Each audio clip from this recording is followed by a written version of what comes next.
Recording has begun. Assalamu alaikum wa rahmatullahi wa barakatuhu. My name is Shazad Hussain and I live at 20 Primary Way, Bradford.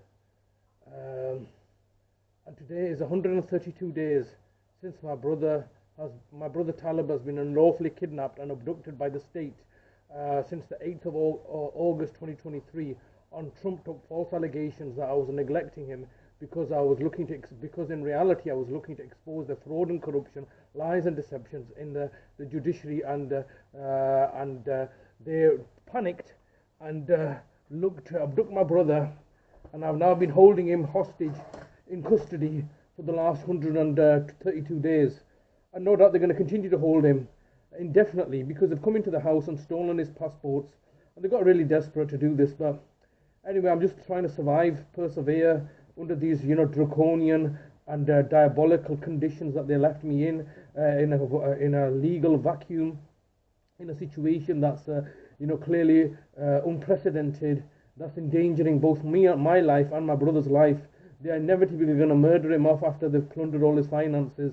They have no care or sympathy or even the basic humanity to even tell me where he is. They're basically torturing him as they have previously tortured my mother for the last 334 days of her life. It's just very, very sad and despicable and despairing. But I remain optimistic and persevere through this because I'm patient and perspicacious, and I will endure these acts of gross tyranny, the outrageous, outlandish acts of tyranny against being perpetrated against me and my family. So, yeah, we'll continue to wait. They wait, we wait. Let's see what happens next. Obviously, my life's clearly in danger right now because they don't have anything, and when they don't have anything, that's even more dangerous. Because if they have something, they can prosecute me on that something, and then they can come across as the good guys. But when they don't have anything, they go to extraordinary lengths to manufacture something. And when you're dealing with manufactured lies, how are you meant to deal with those stand up to such a debauched lies as they have done in the past? Anyway, what's happened since I last left a recording yesterday was that I attended at my niece's house. Yesterday was a Sunday, and where the same situation has remained. They're now basically commissioning the services of my nieces and nephews, brothers and sisters, in order to murder my brother Talib, and it's all pretty much the same thing. It's an ongoing drama. These people, especially, I understand that the authorities are getting desperate now because they had a duty of care that they were failing in, and I was looking to expose their failures. And so I understand, there's some logic to their irrationality, or there's some logic to their villainy and persecution. But there is no logic or rationality to my siblings who are simply cowardice looking to get some money. For money they're sold to the devil, and that's truly despicable, and that's truly despairing. So yeah, it's just very disheartening to having to deal with this. And the only other general news today is, as many of the viewers and society will recognize, that the biggest scandal going on in the news now is regarding this Baroness Mon, Michelle Mon, who was in the House of Lords, and she has been caught out telling lies regarding the PPE scandal. So you see somebody in the House of Lords who was adamantly and vehemently denying any wrongdoing, stating that no, she's not done anything wrong, and then finally, I think yesterday or today, she's come out and said, yeah, actually I was lying.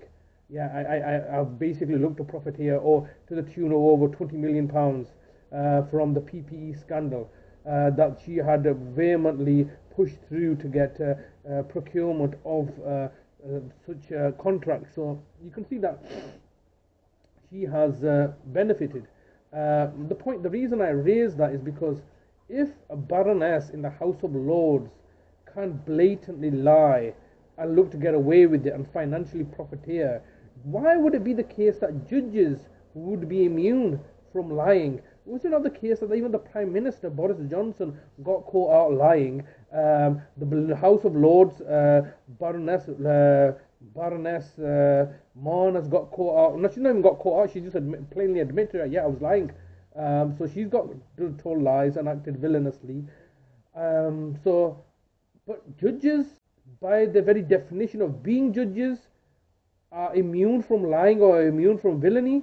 If that's the case, then you know what?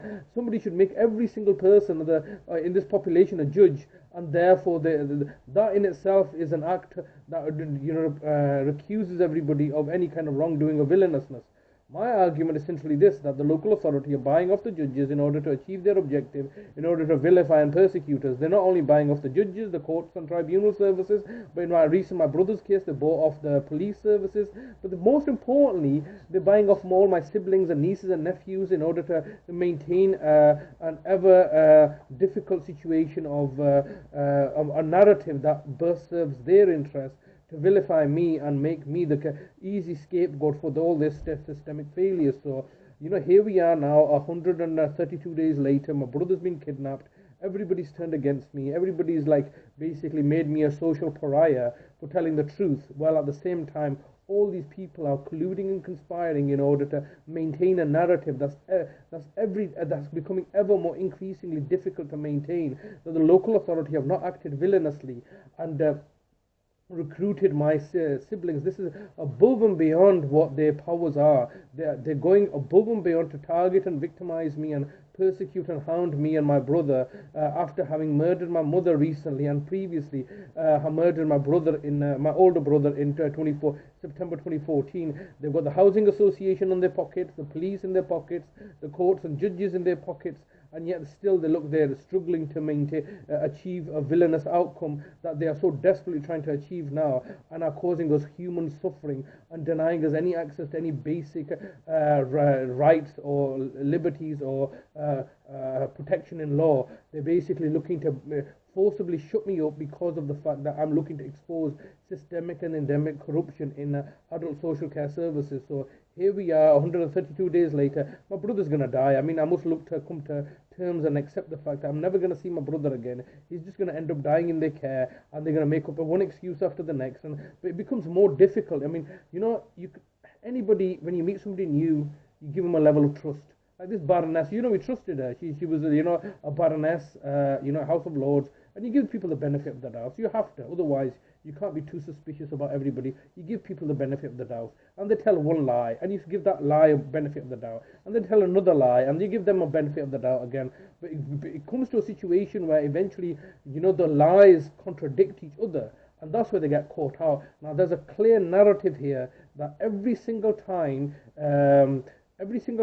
they interfere with the death of somebody, or the will, or the the next of kin after the person's died, that interference is being done by the local authority deliberately in order to advantage themselves, because that's the most weakest point in the equation. Because when you're competent and cognitive of what you're going on, you could say no, and people can't do anything. But when you're dead, technically everything's still alive, still there, isn't it? Particularly money and assets. So then they look to attack you at the most weakest point in the equation, which is when you're actually dead, and then they interfere with your will and how you're supposed to be buried. So this interference, I'm just going to finish off here, but that interference happened in 1992 when my sister-in-law, my older brother's Nazim's wife, died in 1992. That's the first interference by the state. Using proxy agents, particularly our maternal brother-in-law, cousin brother. Then they interfered in my father after his death. But luckily, I was on board and I saw through their lies, and I managed to rectify that. Then they interfered in my brother Nazim when he was murdered in 2014 after his death by recruiting my nieces and nephew in order to commission them to help cover up the murder of my brother Nazim in 2014. And now recently they've interfered with my mother's will and the probate process by looking to recruit the council tenant and my sister Shaida of 38 Gwyn Avenue, Bradford, to commission her services in order to help cover up the murder of my mother. So you see, these vultures wait at your most weakest point, which is after you're dead, actually. Right? That point between you actually dying and being put into the grave. That window of opportunity is exploited by these people for their own personal benefit, to exploit for their benefit, and there's a recurring theme. So that all these four things, how are you going to say I'm making all these things up? From 1992 to 2002. no, 2022. 1992 to 2022. That's 30 years. Over that 30-year time period, you can't backtrack, press rewind, press delete, pretend it didn't happen. I'm a witness to this. This is what they've been doing. They've been torturing, exploiting people after the death, and that's truly reprehensible, is it not? That coming on board at the last minute and exploiting that for their own personal financial gain and benefit at a net loss to us. So, that's the situation as it stands now. Now they got my brother, who's the most last weakest person, and they are looking to end his life and then exploit. Already made provisions and put them in place regarding who's gonna be his next of kin after he dies. And they've now recruited my niece Tasveer of 86 Fagley Road and her husband Mustafa to come on board to be the next of kin of my brother, because there's nobody else other than me, and they don't want me to be the next of kin. So I just wanted to make a quick note of this. Today is the